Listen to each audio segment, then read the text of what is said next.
Quick video this week. There is a lot of hammering and sawing in my kitchen, as I mentioned in my last video, so it's been a little hard to find to do some recording. Also, finding somebody to actually redo our kitchen wasn't easy. Our house is almost 100 years old, so pretty much every home improvement project gets a lot more epic than it ever should. You want a new door? Well, guess what? Your door frame is an inch shorter than the standard door frames. Well then, let's get a wood door and we'll just trim it down. Well, guess what? It's against code to use a wooden door on your garage, and so these sort of things go on and on and on, and they pile up. Of course, when I started, I'm thinking, boom, let's slap on a new door. We're done in an hour or two.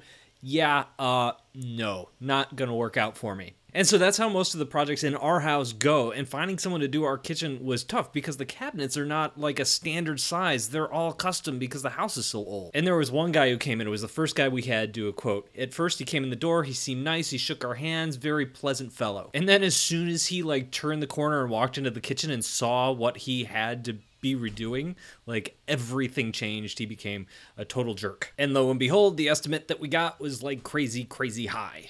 So I recognized this right away. He didn't want to do the job. He saw what a pain in the butt this kitchen was going to be, so he just priced himself completely out of it, and he got really prickly, so we wouldn't want to work with him anyway. So why am I telling this story? Because I do the same exact thing on my design projects. A lot of designers, illustrators, even programmers that I know and I've worked with, anybody who does and builds estimates, they do this thing all the time. I guess it's one of those things that the more projects you do, the more you start to see the hidden complexities that maybe you didn't see earlier in your career. So it can be really hard to explain to someone who's new to this stuff or someone who's hiring you to do it what those complexities are and try to get them to understand and have the knowledge they need to see all of that. Even though over time I've found that explaining those complexities and helping someone through that and through that part of the project is just as much part of the project as doing the actual like design or illustration work is. Yeah, so needless to say, if something is really crazy and complicated and I don't think the client really understands the complication or doesn't want to deal with that kind of complication up front,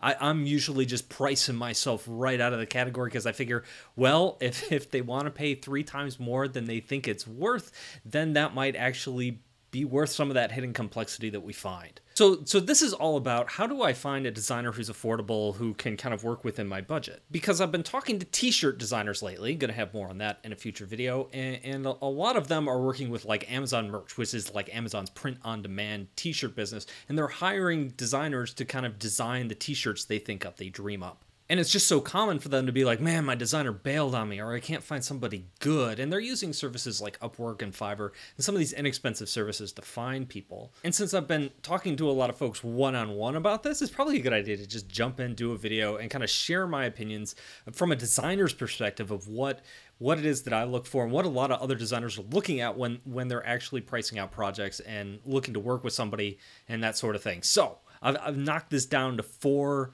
things. Number 1 is be honest about the complexity. Do you need to just make some text-based t-shirts look better? Fine.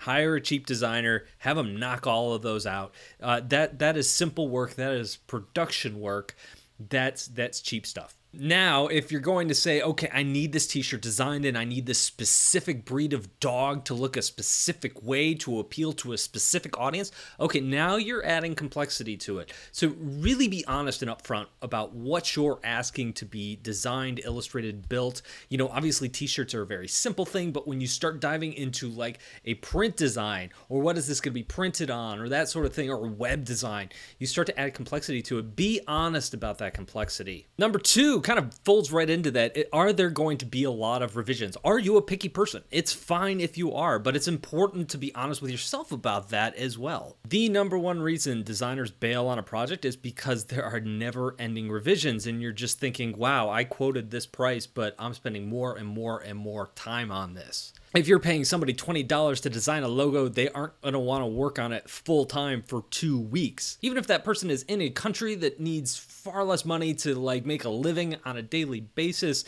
they still need to eat and they still know a good deal when they see it. They know a bad deal when they see it. And if things are dragging on, they're going to bail on you. And if they don't bail on you, then you're going to see your revisions trickle in slower and slower and slower. They're not going to reply to your emails right away, right? Those are the sorts of things that you're giving up when you kind of jump into these budget projects. So understand those sort of restrictions that you're dealing with when you go with this kind of lower end, inexpensive design service. Number 3, if you get price quotes and they're all over the place, try to find out why. Maybe it's something simple, like one is a freelancer who's going to work in the evenings and the weekends but not be available during the day, while the other one is an agency. That's easy to explain why one would be lower than the other. Maybe one person is a student, maybe the other person has a ton of experience and is in high demand, while the other person's just starting out. Those sort of things will explain it away as well. But maybe your project is complex. And what's good to know is, why does that really high price quote see your project the way they see it? What complexities are they seeing that you don't see, or that the other people bidding on your project don't see? Doesn't mean you have to hire the higher priced person, but it's probably a good idea to get in touch with them and say, okay, why is this so high? What are you seeing in this? And they might go through some of the unknowns that they're seeing, and understanding that those are places of complexity in your project that you might not understand is really good information. If nothing else, that's something you can pass on to the lower bidders and say, hey, have you considered this? And if they haven't, then you're going to get a more realistic quote. Now, that quote might go up, but that means that your designer is actually going to stick with the project. You're not going to get hit with unknown bills at the end of the project or anything like that. We call that scope creep, and that's something you want to try to avoid at the beginning of the project. And number 4, expect things to take more time than you want. I'm sorry to be the one telling you this, but it is true. Working for a designer is time-consuming for you and the designer. You would be amazed at how many people are like, can we start this week? Can we get it done by the end of the week? You know, on some of these projects. And oftentimes, how fast I can move really depends on how quickly I can get feedback. And on some projects, which are bigger projects, especially web-based projects, if I'm going to spend 80 hours on something, I tell the client it's going to take 20 to 40 hours of your time. And if you expect this to happen in 2 weeks, in the next 2 weeks, do you really have 20 to 40 hours to spend on this with me? The answer is almost never no. They're always super busy and on deadlines, and they're not going to make 20 hours materialize out of nowhere. Because if I design something, I'm going to send it over to you and say, hey, how does this look? I'm not going to keep designing random things and going down the wrong path until I get feedback. I need to get your feedback. And sometimes you don't have the time. It's going to take you a day to get me that feedback. Then I get it. I make some revisions. I give you another pass at it. I show you what else I've got. Then you send me more revisions. And once we kind of figure out which direction it's going, then I can go a little bit faster. But that revision cycle is the part that takes up a lot of time. Be ready for that.